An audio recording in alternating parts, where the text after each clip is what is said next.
Setelah ditetapkan sebagai pemenang Pilpres 2014, pasangan Jokowi JK langsung menuju pelabuhan Sunda Kelapa dan menyatakan pidato kemenangan di atas kapal Hatibuana Setia. Jokowi memilih berpidato di atas kapal tersebut untuk menunjukkan komitmennya membangun industri maritim. Jokowi ingin membuat industri maritim Indonesia menjadi yang terdepan.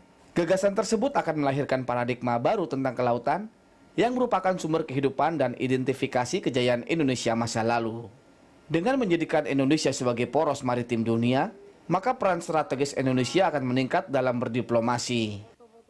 Kekuatan maritim juga akan meningkatkan kesejahteraan nelayan, masyarakat kecil, serta pulau-pulau kecil di wilayah luar. Keputusan Jokowi untuk membangun industri maritim tentu harus didukung dengan orang yang memahami soal maritim yang akan duduk di kursi pemerintahan nanti.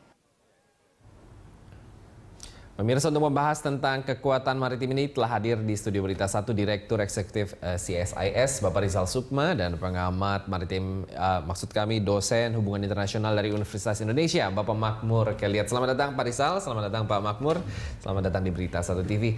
Pak Rizal, terlebih dahulu, ini menarik kita melihat Jokowi ingin menggunakan kekuatan Indonesia sebagai poros maritim dunia. Kira-kira latar belakang apa ya?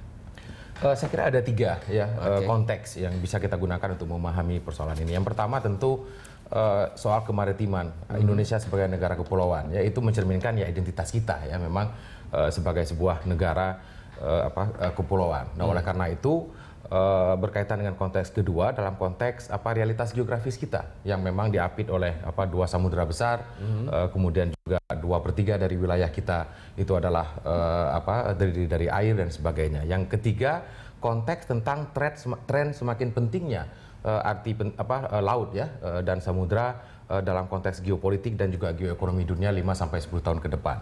Nah dari ketiga konteks itu saya kira adalah sebuah keniscayaan dan bahkan mungkin keharusan gitu mengembalikan seluruh paradigma pembangunan di Indonesia itu ke dalam paradigma maritim, paradigma bahari gitu ya sebagai kriteria karakteristik kita sebagai negara kepulauan. Nah oleh karena itu saya kira adalah wajar dengan tiga keniscayaan itu, tiga faktor itu, maka poros maritim itu menjadi sebuah visi ya yang ingin diwujudkan oleh Pak Jokowi dan Pak JK.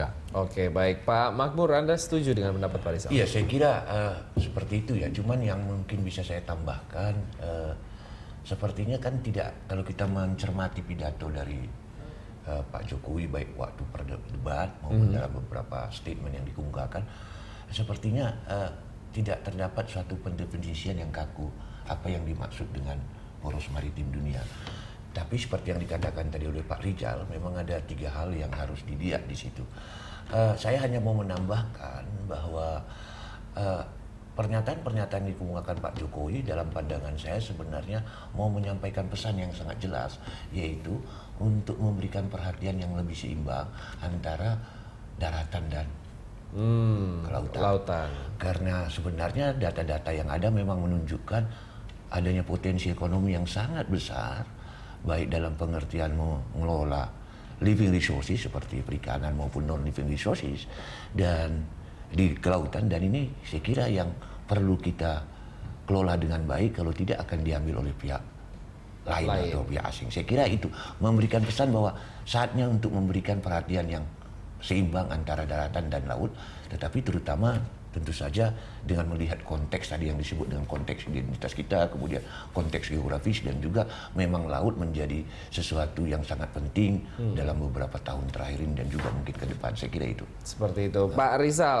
apakah dengan ini kan presiden terpilih ya, yang dicita-citakan dalam masa kerja 5 tahun bisa terwujud seperti itu? Oh tidak, saya kira itu butuh waktu yang lebih dari 5 tahun ya. Tapi yang jelas kan ini harus dimulai.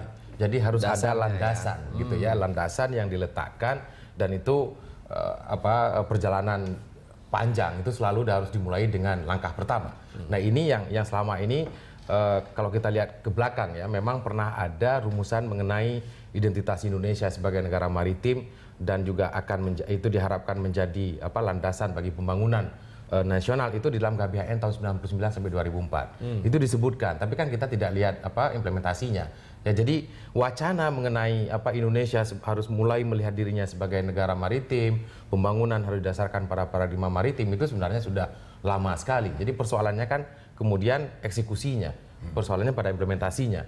Nah, ini mudah-mudahan tidak bernasib sama seperti wacana-wacana sebelumnya ya. Jadi kita berharap inilah awal dari keseriusan kita untuk benar-benar menggali jati diri kita sebagai sebuah bangsa untuk kemudian memulai meletakkan fondasi itu gitu loh. Nah, tanpa ini ya saya kira juga sulit ya untuk mengharapkan Indonesia benar-benar bisa menjadi negara maritim gitu. Apakah sebelumnya ada kesulitan dalam mengimplementasikan apa yang sudah dicita-citakan lah ibaratnya seperti itu?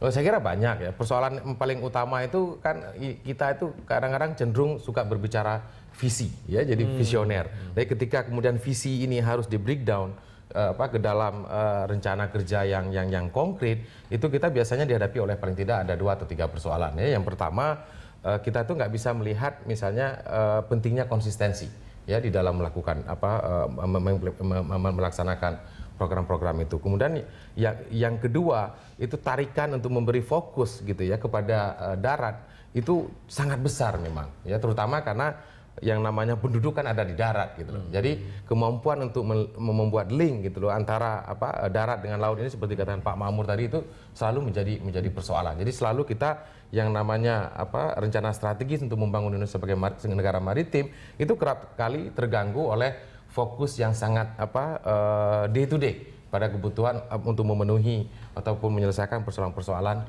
yang bersifat jangka pendek. Yang ketiga mungkin selama ini kita selalu mengatakan terkendala oleh persoalan biaya ya, karena untuk membangun Indonesia sebagai sebuah negara maritim tentu perlu biaya yang sangat besar ya, terutama untuk membangun infrastruktur maritim gitu yang tentu jauh melebihi kebutuhan mengenai hanya sekedar pelabuhan gitu ya. Dan ini saya kira kita harus carilah cara-cara yang memungkinkan Indonesia untuk mulai meletakkan dasar untuk konsisten mengimplementasikan visi itu. Nanti kita akan bahas lagi mengenai apa sih kelebihannya kalau Indonesia menjadi poros maritim dan juga tantangan apa saja yang harus dihadapi. Di segmen berikutnya, pemirsa tetaplah bersama kami dalam Dialog Jurnal Pagi.